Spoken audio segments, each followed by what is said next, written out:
All right. Well, welcome to the Care Partner Training.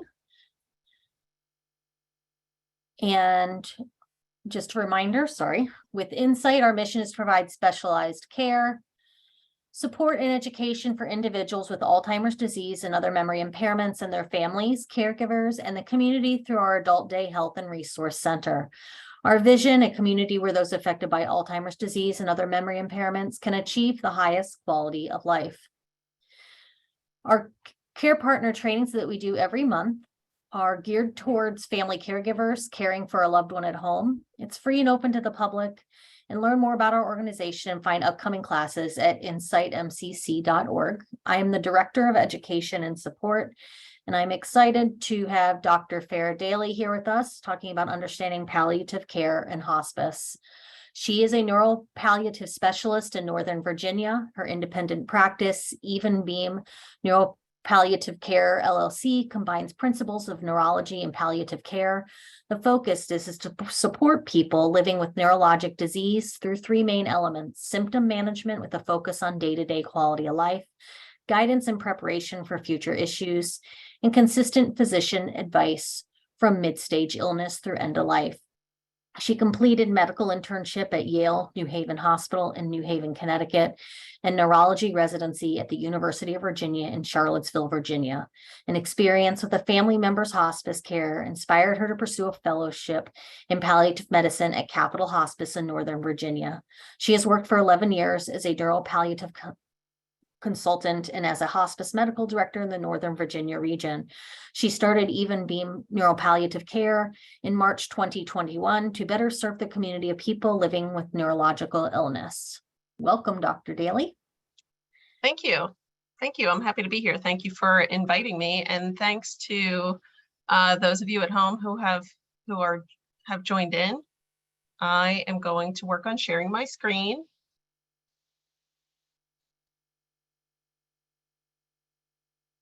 And as I mentioned, please feel free to put questions in the Q&A, and Melissa will be keeping an eye on those questions, and will, again, I don't mind, Melissa, if you would like to break in and ask one of those questions if it would be clarifying in the moment, or if you want to hold them till the end, we can go either way, and there should be plenty of time for questions, directly at the end as well. So thanks again for inviting me, and I don't need to go through my introduction again because Melissa had done that, but the main thing that I will add to it is, in terms of disclosure, I am a consultant for Goodwin Hospice based out of Falls Church, Virginia. I have also I have my private practice, and through my private practice, I work with many of the hospices in the area, but I do have a direct relationship with Goodwin.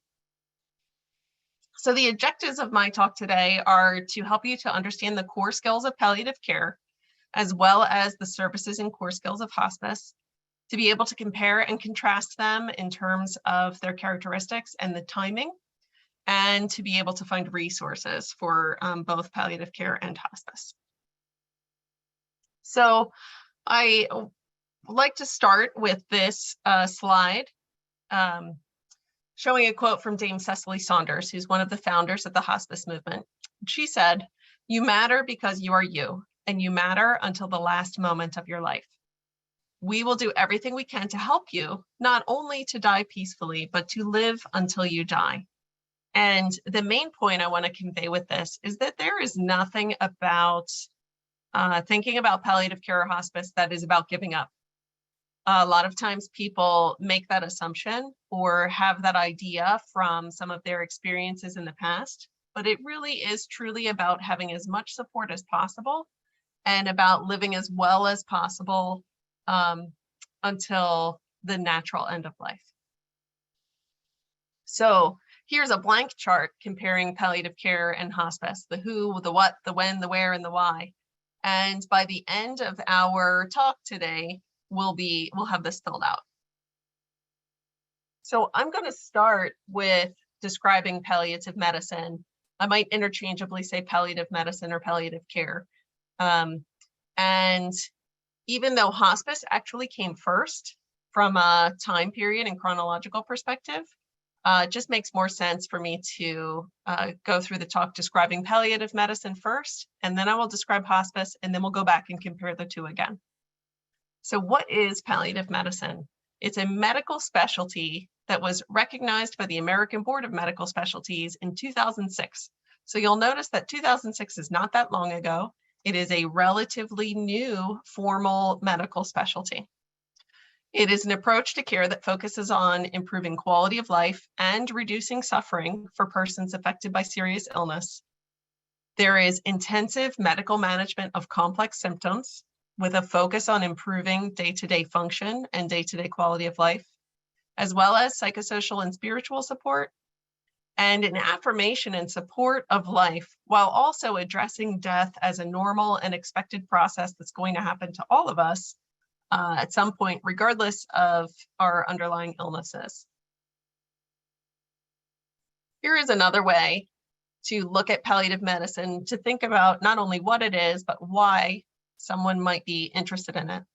So in our typical medical system, we do a good job generally at providing a timely diagnosis, advice, and medicine for best brain health and access to clinical studies or scientific investigations. The typical medical system also does a decent job with the management of difficult symptoms most of the time, but we start to have sort of questionable results or do a questionable job in the typical medical system at coaching to make a sustainable lifestyle or a system of care when someone's care needs are increasing over time. We don't do necessarily a great job at giving guidance for the future or helping stimulate someone to do their advanced care planning. We don't do a great job at social, emotional, and spiritual support in general. And we don't always utilize community supports at the right times. So palliative medicine really evolved as a medical specialty to address these other aspects of whole person care that the typical medical system wasn't really addressing or was having difficulty addressing. Said another way, the core skills of palliative medicine include management of physical symptoms for better quality of life, communicating about emotional topics and facilitating conversations about goals and values, aligning medical treatment with values and goals, including the whole family or community unit into the care, and utilizing multiple team members who bring varied experience and expertise to the situation. So you'll see there's some repetition here, but basically I'm trying to describe palliative care in several different ways so that you understand it in layers. So one more time, contrasting the usual care model with the palliative care model is that usual medical care tends to focus on disease-related medical symptoms and on the physical health of a person, whereas the palliative care model focuses on the total pain of serious illness, which isn't just the physical symptoms, but also the psychosocial and spiritual symptoms and practical challenges about how you live in your home or go about your day-to-day life while experiencing your symptoms. It also focuses on improving overall well-being, not just physical health. The usual or typical care model tends to focus on prolonging life and avoiding, not just avoiding death, but avoiding talking about death and avoiding planning for death. Whereas the palliative model affirms and values life while also planning for inevitable decline and the end of life. And the usual care model tends to focus solely on the person living with illness, while the palliative care model focuses on the person living with illness as well as their family. And when I say family in this setting, I mean that could mean someone's community, it could mean someone's family of friends or their chosen family. It's not necessarily a family in the traditional sense, but could be. So who can receive palliative care? Anyone with a life-limiting illness could receive palliative care and could receive palliative care at any stage of illness. You can receive palliative care at the same time as pursuing other curative care, as long as there are services available. And because palliative medicine is a relatively new specialty, Depending on where people live in the country, there are places where palliative care is not really available yet just because of a lack of providers. So on that note, who provides palliative care? Really, it's any clinician who may have sought additional training in dealing with whole person care or end of life issues. So I'm a physician. I provide palliative care specifically for people with neurologic illnesses because my primary specialty is neurology. Often in this area in Northern Virginia, there will be advanced practice providers, might be nurse practitioners or physician's assistants who are representing a palliative approach to care. And the types of practices that can provide palliative care might be an independent physician practice like me, and a department of a larger organization, such as a department of an academic institution or neurology department, or a department of a hospital, or possibly an organizational arm of a hospice organization. And again, availability and structure varies around the country. And the final part of the who of palliative medicine is who pays for the care. And at the moment, the way that palliative care is paid for is the same as any other medical therapy or counseling services. So if you have Medicare or if you have other insurance, payment to a palliative medicine physician works the same as payment to any other medical specialist. So it works the same as if you were seeing a cardiologist or a gastroenterologist, a neurologist, any other medical specialist. So exactly how it's paid for varies based on your arrangement with your insurance company, and it may be completely covered. It may be that there's co-insurance or a copay, but it's not separate from or different from the rest of the medical system. A bit more about the credentials that someone might have if they have decided to specialize in palliative medicine. From a physician perspective, there is a certifying board called the Board of Hospice and Palliative Medicine, which is within the American Board of Medical Specialties. So a physician who carries additional board certification in hospice and palliative medicine generally has completed a palliative medicine fellowship training. So it's an additional 1 year of dedicated training, as well as taken a certification examination, and then every year doing continuing medical education to maintain that board certification. There are also, because it's a relatively new specialty, you may come across physicians who have done all of the elements of board certification, but who did not do fellowship training because prior to the early 2000s, the fellowship training wasn't available. So at this point in time, there are many physicians who have worked in palliative medicine through their work experience without necessarily a formal year of training. Over time, that will gradually dissipate.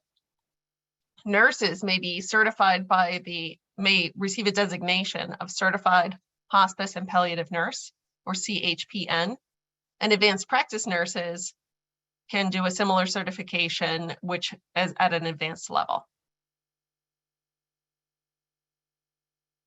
Okay, and now what does palliative care provide? We talked a little bit about this in terms of the overall concepts or the big picture conceptual elements that palliative medicine might provide.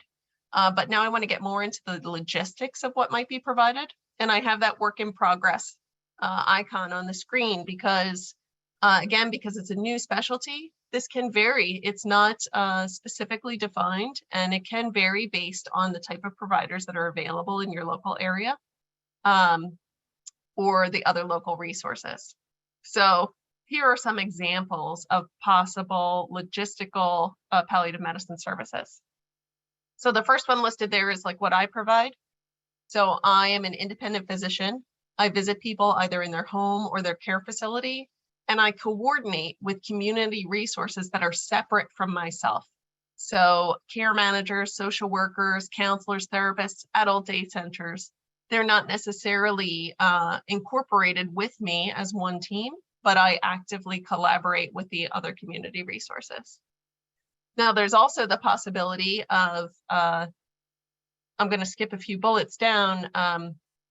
The fourth bullet there, a specialty clinic with the entire team in one place would be a counterpoint to what I do, where you might be able to, I'm saying you as like the global you, because this is not something that's available right now in our Northern Virginia region. But for example, at the University of Colorado in Denver, there's a palliative, neurologic palliative specialty clinic where the entire team is in one clinic providing palliative care for people for neurologic illnesses. And they also have therapists, social worker, and spiritual support all embedded within that one clinic. Now, the other possibilities listed here are you might have a designated clinician within another doctor's office who adds the palliative approach to care. You might be able to have an office-based consultation with a palliative provider. Or most hospitals in this area now have a palliative care team. So if you happen to be hospitalized for something, there is the possibility of seeing a palliative care provider in the hospital setting. So again, these are examples of what exists right now. There's a lot of variability based on where you live, and a lot of variability based on just the overall development of the field. So these are examples of what I might do as a palliative medicine provider. And it varies a bit based on, or it varies a lot based on stage of illness. So these are just some specific examples of things that I might do.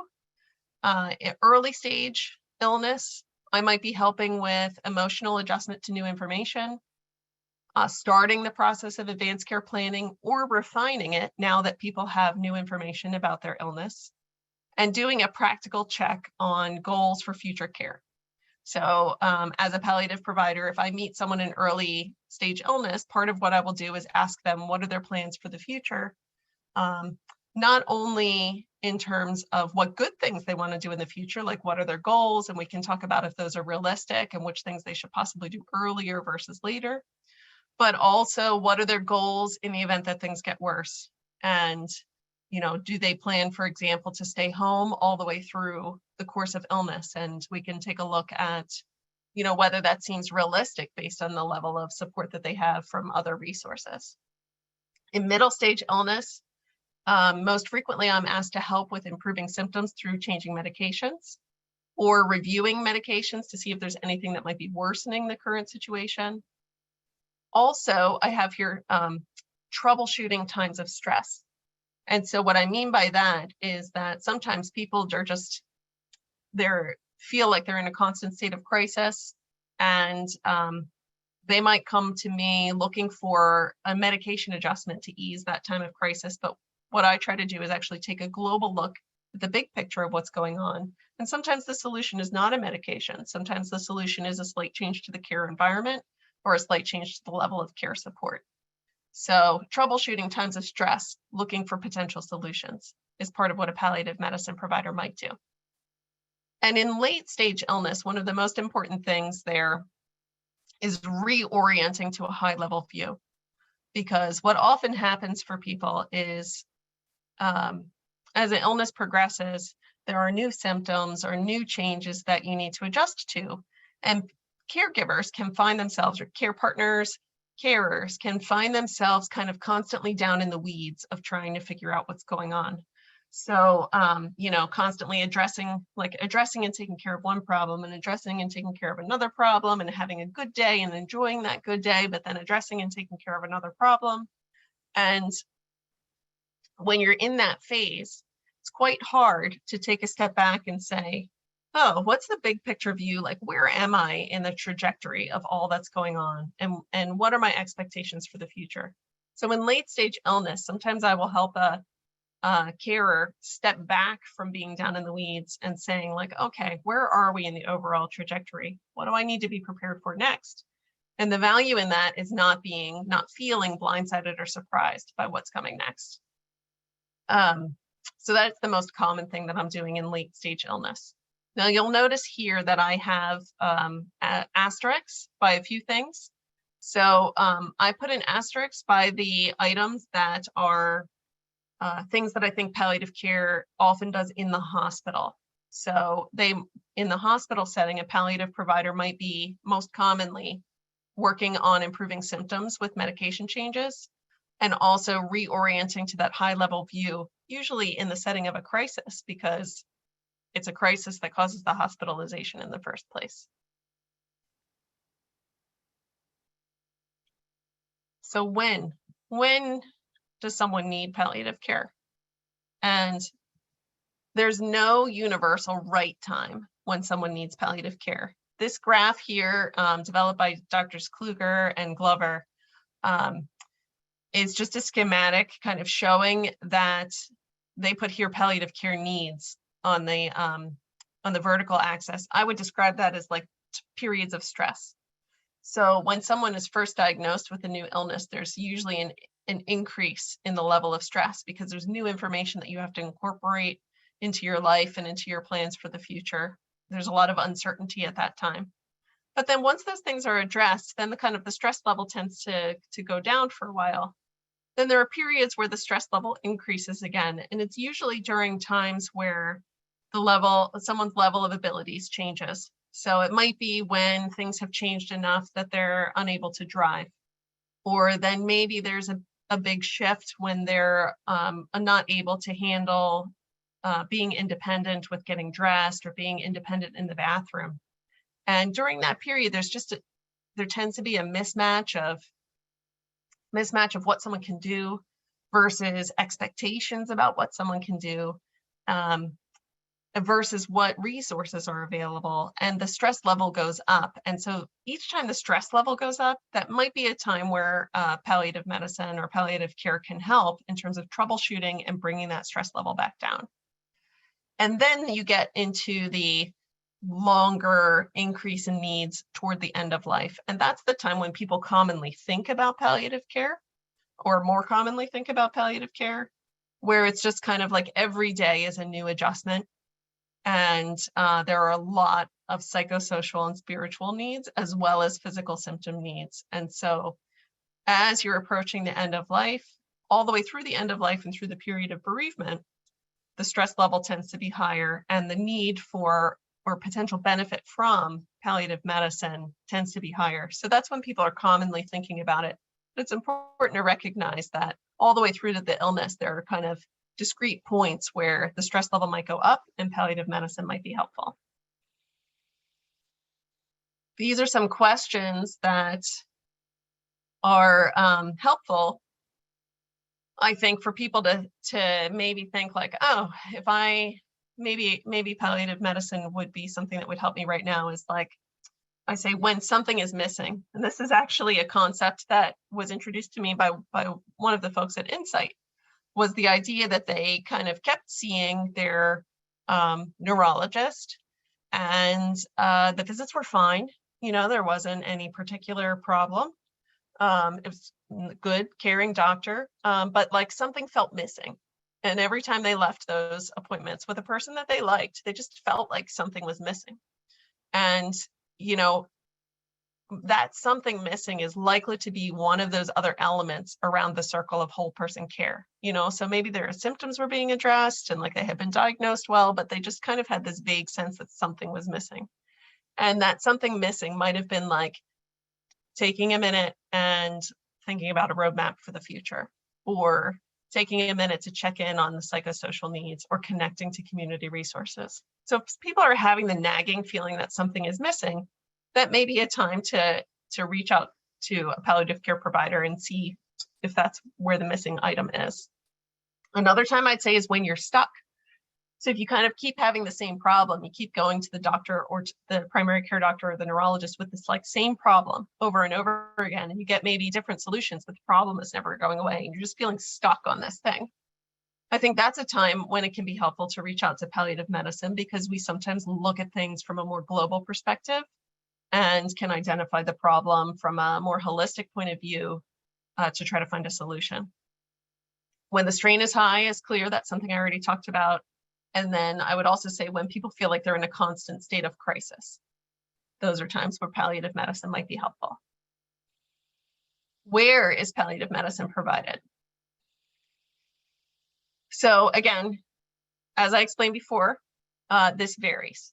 So palliative medicine could be provided in someone's home or care facility if they are technically homebound, which means they need significant assistance from another person to leave the house. It can be provided in the middle of a hospitalization, or it could be provided in an office setting, either embedded with your doctor or separate from your doctor. And how do you access palliative care? So there's caveats to both of these that I put. I always put first, like, you know, you can ask your doctor for a referral. And I still think that that's a good place to start. It's just important to recognize that because palliative medicine is a new field, and there are a lot of old ideas about it only being valuable at the very end of life. Sometimes if you're asking your doctor for a referral, you might occasionally come across a person who's not aware of the benefits earlier on. So I still think it's a good thing to ask. And you may have a doctor who's well-versed in the newer approach with palliative care and with the existing providers. But don't be scared off if they're not, if they're surprised by the question or they're not sure why it's value, because it might be you educating them about what you know about palliative care and how it can be helpful. I also think other great resources to find palliative care in your area are the other clinicians that you work with. So Insight Memory Care Center would be a good connection for a variety of palliative care providers. And physical and occupational therapists, especially ones that visit the home, will often be familiar with palliative care providers in the area, and care coordinators or counselors or social workers as well. So I'd still say that there are technically websites that you can go to and search for a provider, but I just checked them as recently as earlier today, and I don't think they're very, at this moment, they're not complete enough to really be valuable to you. So I still think at this moment that the best way to find a palliative care provider is through word of mouth through your other care connections. Now, I'm going to transition into the hospice movement. And palliative care has origins in the hospice movement. So again, I put the same quote up there because it is from Dame Cecily Saunders, and she is from one of the original champions of the modern hospice movement. Basically, care of the dying has been around forever.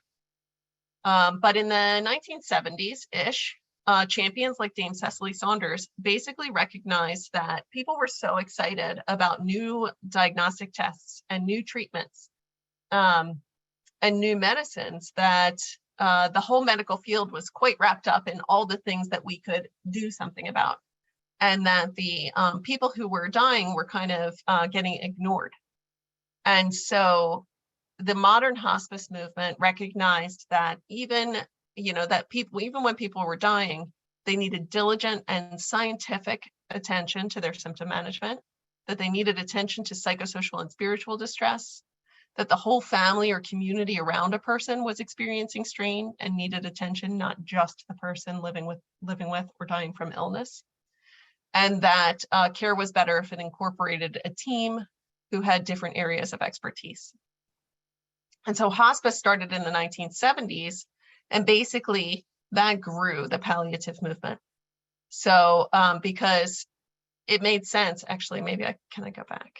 No, I'm going back. So, it doesn't, it's not a great leap or a long journey to realize that these things that I listed that are valuable at the time of end of life are valuable at any time when someone is ill. I mean, when people are ill, they have a family who experiences strain. They have emotional needs, and they have needs that can be recognized better from a variety of expertise. So it was not a big leap to realize that this approach to care could be valuable outside of the dying phase as well. And so physicians that worked in the hospice movement branched out to develop the field of palliative care. So after hospice started in the 1970s, by the late 1980s, there was a formal Academy of Hospice Physicians, which later changed their name to the Academy of Hospice and Palliative Medicine. And then by 2006, It was recognized by the American Board of Medical Specialties as a formal medical specialty. And now by the close to 2020, you're seeing an increasing development of specialty-specific palliative care, like neuropalliative care, which is what I do. So it's important to remember that palliative hospice was the originator, like the proud mother of the palliative movement. So what is hospice? It's a team-based system of care that's intended to empower a person and their family or their community to live well until the natural end of life in their chosen location. And several studies have shown that people who are, when people think about the end of life, people generally describe a preference that they would want when they reach the end of life. When they actually die, they would prefer to be in a familiar environment. The majority of people would prefer to be in a home-like environment if it's possible. But yet that's not usually what happens, even when someone has a progressive illness or death is expected. So, hospice is trying to address this gap and make it possible for people to pass peacefully at home. The bottom of the slide there is a quote from Martha Nance, who is a physician specialist in Huntington's disease.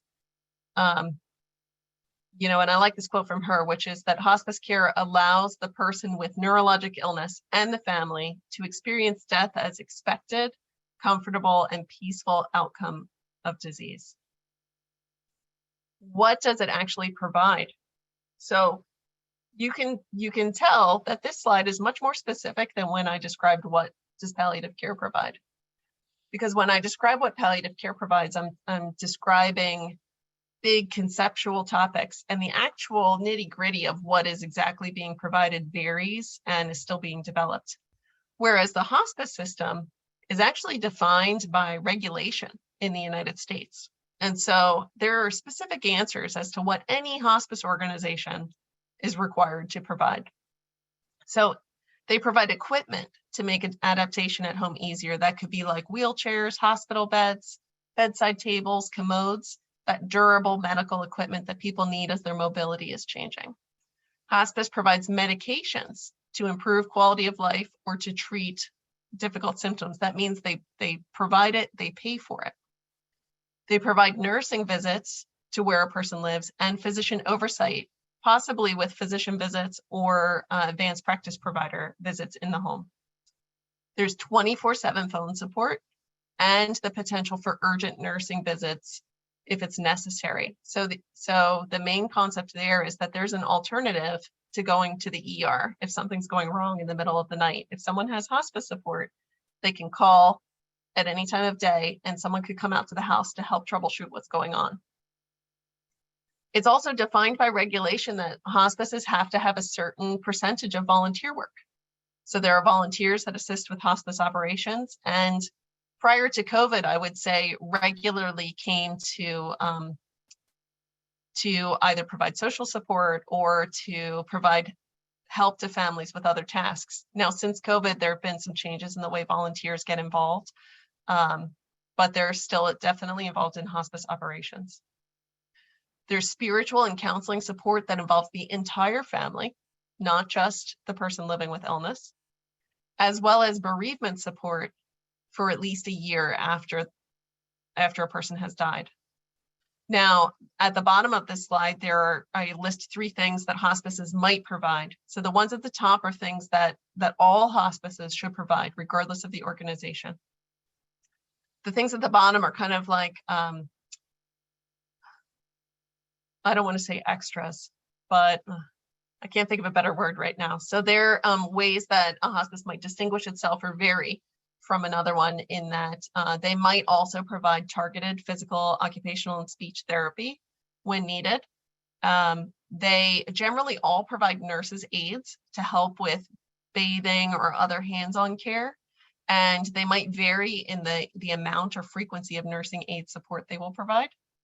And they might provide massage or music therapy or other complementary therapies that enhance quality of life. Now, why might someone want hospice care? If we revisit the model of whole person care, hospice addresses the same things as palliative medicine, because remember, they're related. One developed the other. So hospice is going to address the management of difficult symptoms. They're going to provide coaching to help make caregiving more sustainable. If goals of care still need to be addressed, they'll be able to help facilitate those conversations. They'll help with social and emotional support, and they may still involve community supports outside of the hospice organization. The main thing that's different here is that, and I'm just going to go back, if you focus on that top shape, by the time you're working with hospice, the diagnostic work is done, and you are not desiring treatment in the hospital anymore. So in the event of a future illness, if you would not want to go to the hospital, you kind of complete this whole circle, that's when hospice is valuable. And then I have to add, if you're eligible for hospice care as defined by regulation. So how does regulation in the United States define hospice care? So who can receive hospice care? Defined by regulation in the United States is that it's only for people who are thought to be within 6 months of dying, as well as people who are no longer planning hospitalizations or curative therapy. They could still technically participate in studies, but this is pretty unlikely when you're talking about people living with dementia, because studies for dementia are really tend to be focused on early stages, and they are not,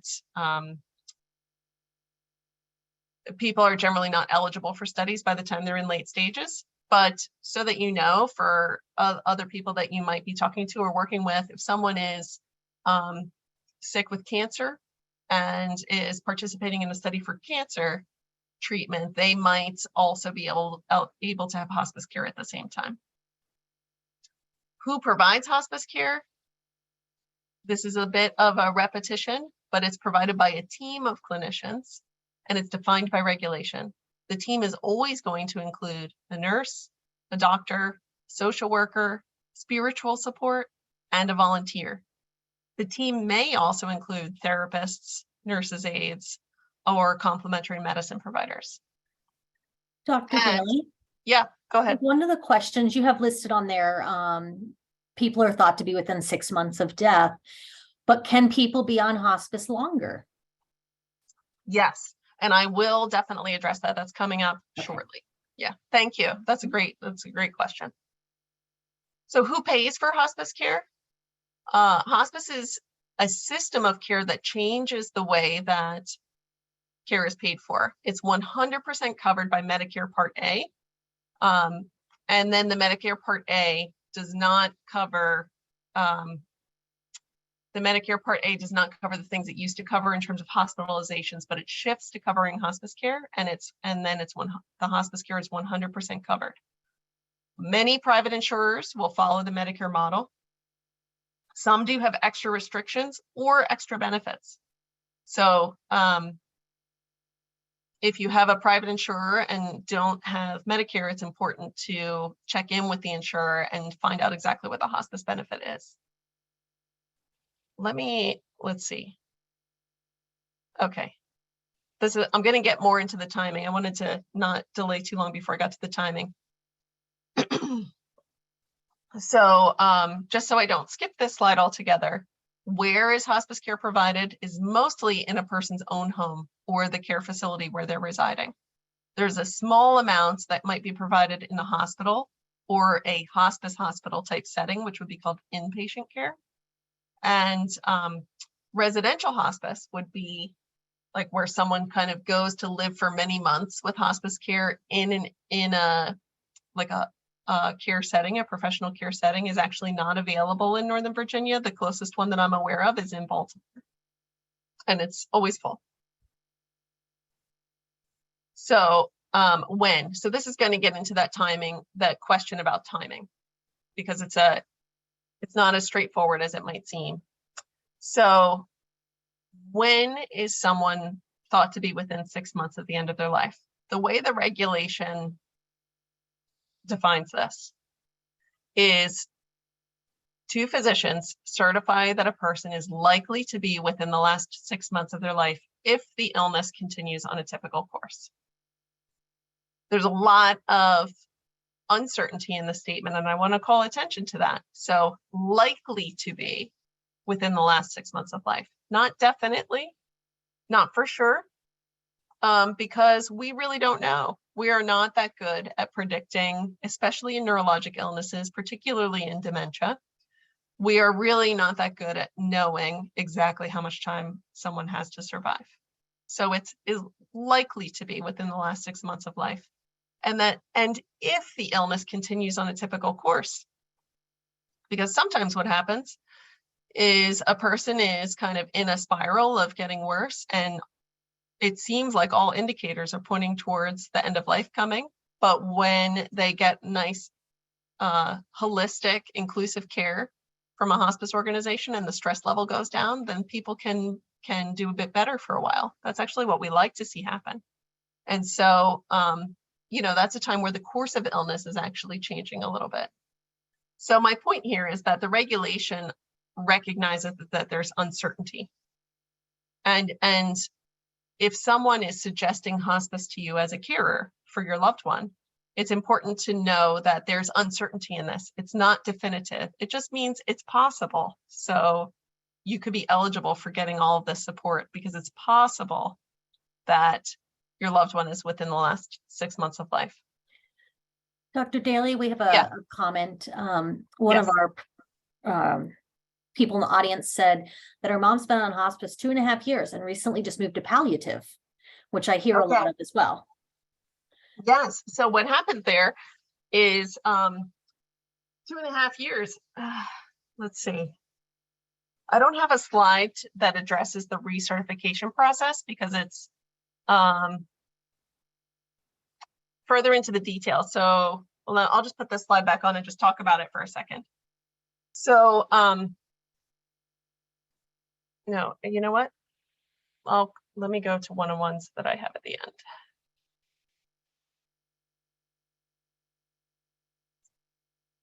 Let me address it here. Okay, so this is going to address that issue of being in hospice for 2.5 years potentially. So how someone gets started with hospice is, first of all, anyone can start the referral process. The hospice will ask some initial questions. When I say anyone can start the referral process, that means a doctor could call the hospice organization and say, hey, I think this person might be eligible. A family could call a hospice organization and say, hey, we need more help at home. Can you see if we're eligible? And then the hospice will ask some basic questions, and then they get a referral, or they get permission from a doctor to be able to do a more detailed assessment. Then they do an assessment for eligibility, and they might say, okay, it looks like we wouldn't be surprised if this person died in the next 6 months. So everybody agrees, and the family asks any questions they want to ask. They sign a consent form, and then they're in. They get hospice care. And what happens then is you get all the holistic care, all those services that I described. And at a 3-month period, the hospice will reassess and say, do we still think it's possible that death is within the next 6 months? And if they say yes, then they recertify. And basically then every 2 months in perpetuity for an unlimited period of time, they reassess. And if at each of those reassessments, a person still seems like it's possible that in the future 6 months, they might, that they're still declining towards the end of life, then they stay eligible for hospice care. And that's how someone might stay eligible for hospice care for a period of years. That is pretty uncommon for people to have hospice for that long, but it does happen. And it's because of the difficulty of predicting in neurologic illness, the actual end of life. And but then there are times where if at one of those recertification periods, it seems like actually things have really stabilized. And if we can't in good faith say that someone is going to, if we actually are not expecting death now in the next 6 months, then they have to graduate from the program and then maybe be followed by palliative care. We can revisit this with more questions in the end. I want to go back to what are the things that we're looking for when we decide if someone is staying eligible. So with dementia, when someone is considered eligible for hospice, some markers of possibly being within that 6 months is first of all, a very low functional status. So at the time of admission to hospice, a person with dementia should be bedbound and not walking, not talking or talking very little, and also incontinent of both bowel and bladder. And then on top of this very low functional status, also having some complications. So complications might be repeated infections, repeated trips to the emergency room or hospital, weight loss, or a rapid loss in function. And again, echoing the uncertainty is that we actually usually wait too long to refer people to hospice. So the average length of stay, we've talked about how sometimes someone could stay in hospice for a period of many years. That's relatively uncommon, but it does happen. And more commonly, we wait too long because we wait until we feel sure that a person's near the end of life. And because of this, the average length of stay in hospice is actually on the order of 2 to 3 weeks. And that's because we wait until we're sure. And if we wait till we're sure, we usually are waiting too long. So addressing some common misunderstandings. It's a common misunderstanding. People think that hospice is a place to go, but that is not usually the case. 98% of hospice care comes to a person's own home or where they live. Another common misunderstanding is that they just stop every medicine and load up on sedation. This is also not true. The focus is on improving quality of life. The medications should be reviewed, and ones that don't have a direct beneficial effect on day-to-day quality of life may be stopped or tapered off if it's the safer thing to taper off. These are the final two hospice common misunderstandings. This one I think is very important for people to understand. There's sometimes a misunderstanding that they will come and do everything for the family, and it's really important to understand that that's not the case. The hospice team comes in and out to empower a family to be able to keep their loved one at home, but there is still a lot of work for the family to do, and it's important to respect and honor that to make practical plans. And addressing the timing issue, it's a common misunderstanding that if you use up your 6 months in hospice, you get kicked out or the doctor gets in trouble. It's entirely not true. As we've discussed, Medicare and most other insurers or many other insurers support unlimited hospice days as long as at any given point, it still seems likely that time is measured in months. People generally are only, and if someone stabilizes or even improves and we realize that we were actually wrong and that the situation doesn't look like an end-of-life situation anymore, then there's not any getting in trouble. It's just you graduate from the hospice program and shift the care back to the normal system of care. Okay, we talked about this already. At the bottom right there, I think some practical tips for getting involved with the hospice program is it's important to know that you can change your mind. So if you're thinking that hospice care is the right thing and you decide to sign your loved one up for it, but then change your mind later, that's possible. And you you let them know and you sign out again. And you can change organizations. There are a number of hospice organizations in Northern Virginia. And if you are working with one and are unhappy with them, you can change to another one. So I'm going to reiterate some of the points as well as compare and contrast palliative care and hospice. So in terms of who receives palliative care, it's important to make the distinction that palliative care is available for anyone with a life-limiting illness at any point in the course of the illness, whereas hospice is reserved for people who are thought to be near the end of life. In terms of who pays for palliative care, this is again, distinction between palliative care and hospice that's important is that palliative care is within the typical medical system and is paid for in the same way. It doesn't affect payment for anything else. Whereas hospice is paid for by, hospice is a system of care that changes the way other services are paid for, including the beneficial effects like that you get equipment and medication that you might not otherwise have access to, but then also the things that you might lose in terms of being able to do an intensive level of physical therapy or go back to the hospital. In terms of what is provided between palliative care and hospice, they both provide the symptom management, the emotional support, and the advanced care planning. Hospice provides more in terms of equipment, medicines, and 24/7 urgent visit support, as well as possibly some respite care to give caregivers a break for a period of time or to be able to have a vacation or attend a family event. When, again, this is some repetition, the when of palliative care could be anytime during the course of illness when strain increases, whereas hospice care is within the last 6 months of life as to the limits of how well we can predict that. Palliative care varies in terms of where it is provided, whereas hospice care is mostly in a person's home.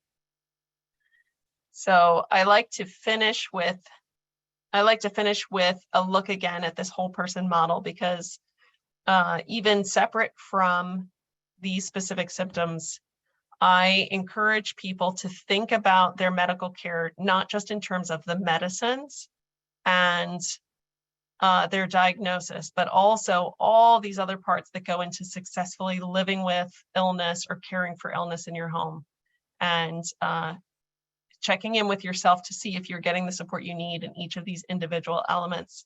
And if you're not, to be talking to the other care providers that you're working with, whether it's your doctor or whether it's your resources at Insight Memory Care, to see where you need to fill in the gaps and what resources are available for you to fill in those gaps. And I just put a few websites here in terms of how you find palliative care or hospice. There is a website on Medicare.gov where you can put in your zip code and it will list the hospice organizations that serve your area, as well as survey results for that are, theoretically representative of the quality of their care. It's always valid to ask your doctor. I think it's possibly even more valid to ask your friends and neighbors for their recent experiences, and ask your other care resources such as Insight or social work or care managers for advice. So I hope that this gives background so that you can feel like you have a good basis of knowledge about these care systems, and totally happy to answer questions and go into more detail on specific things that you feel like I might have glossed over or that aren't clear. Thank you so much. Question, do they provide different, like you said, beds and stuff, but do they do incontinence supplies and things like that? That actually varies to some degree between organizations. So I think that that's a good question to ask if you are considering working with hospice, and that it's important to ask whether they provide those things. The reason that it can vary between organizations is because there's some, well, it just does, I guess.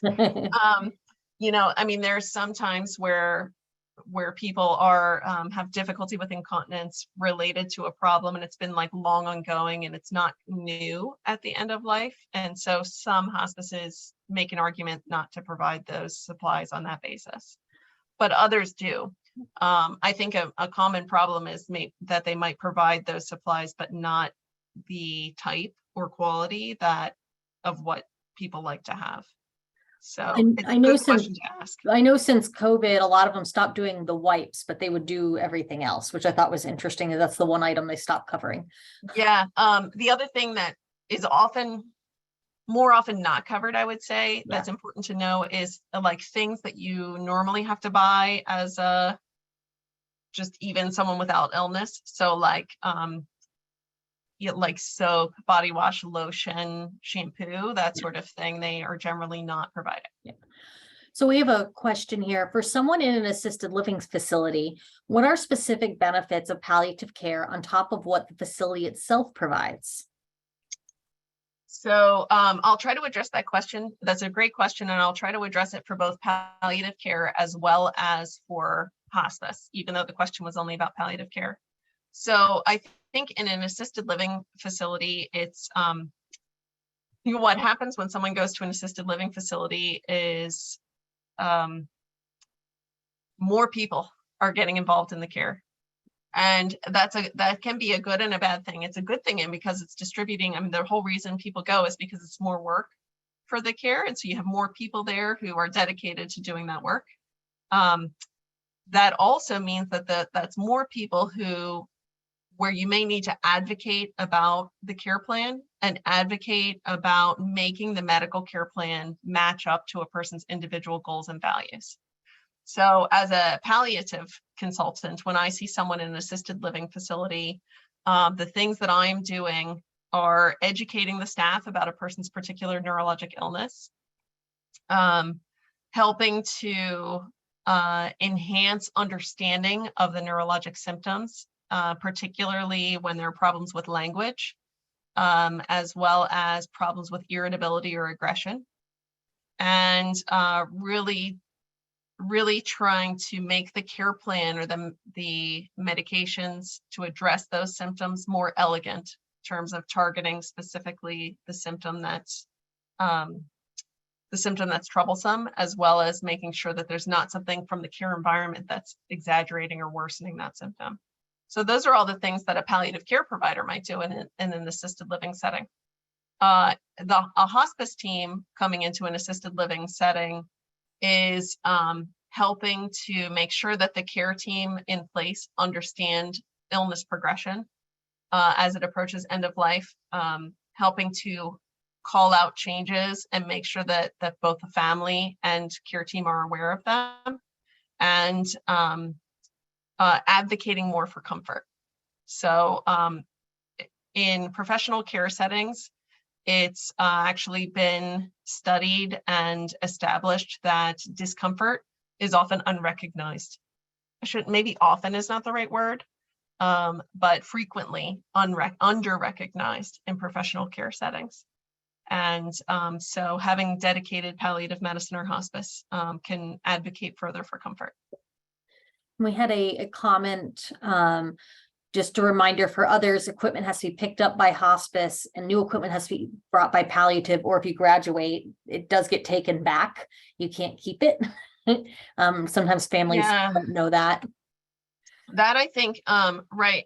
And part of what I do when I'm consulting for people, sometimes the question I'm asked to address is a person eligible for hospice or not?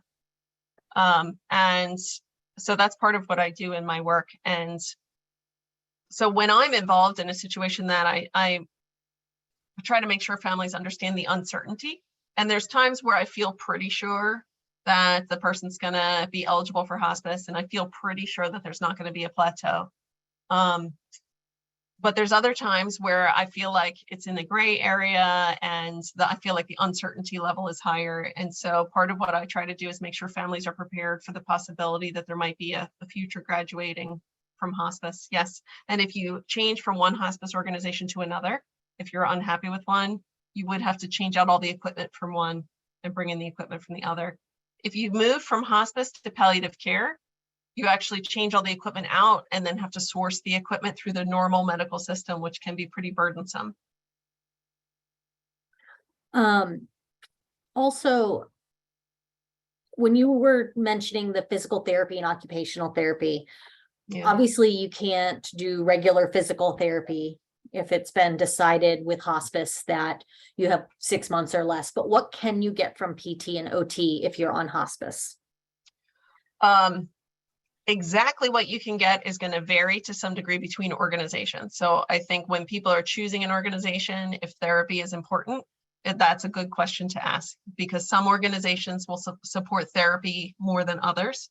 Some actually, I don't think this is the case anymore, but maybe about 10 years ago, a few of the hospice organizations actually had internal employees that were therapists specifically to serve hospice patients. So there's always the possibility that that's out there.